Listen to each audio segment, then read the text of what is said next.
स्वामी जी, जगत गुरु की जो उपाधि होती है जी वो आपने बहुत कम उम्र में प्राप्त की जी। और ये एक बहुत बड़ी उपाधि मानी जाती है सनातन धर्म में। और आज तक बहुत सारे लोग ये भी नहीं समझ पाए हैं कि असलियत में जगत गुरु क्या होते हैं। तो ये मैं खुद आपके मुख से सुनना चाहती हूँ कि जगत गुरु की उपाधि जो मिलती है वो किस बेसिस पे मिलती है और क्या होते हैं जगत गुरु। ये देखो, ये बात ऐसे सामान्य बता पाना थोड़ा लंबा काम है। आप ऐसे समझो कि देश में 4 शंकराचार्य हैं, पूर्व पश्चिम उत्तर दक्षिण के आधार पर। वैसे ही जगत गुरु हैं।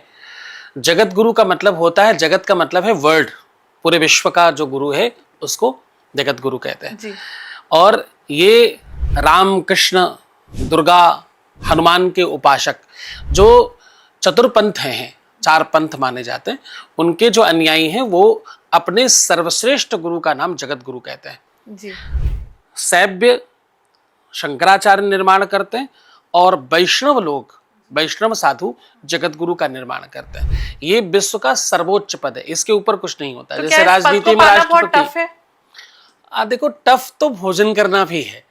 जा पर कृपा राम की हुई ता पर कृपा करें सब कोई। परमात्मा की कृपा हो जाए तो देखिए सब संभव है।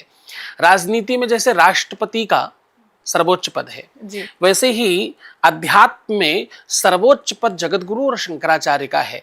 पूज्यपाद शंकराचार्य जी, आदि गुरु शंकराचार्य जब प्रथम बार धर्म के प्रचार के लिए निकले, आदि गुरु शंकराचार्य जो एक थे, प्रथम थे, जी वो जब जगत में संसार में धर्म प्रचार करने के लिए निकले तो उनको संसार में जब आना हुआ, जगत के बीच, लोगों के बीच जब आना हुआ, तो उन्होंने जगत गुरुओं से ये परमिशन ली और अपने नाम के आगे ये उपाधि लगाई, तब जाकर के उन्हें संसार में आने का अवसर हुआ।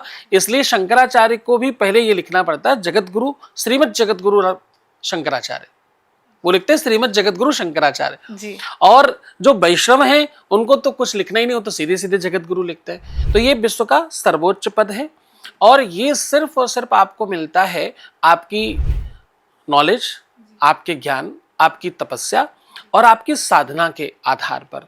बाकी कोई भी पद आप प्राप्त करने के लिए आप प्रयास कर सकते हो, ये पद प्राप्त करने के लिए आप प्रयास नहीं कर सकते, क्योंकि ये 4 ही हैं।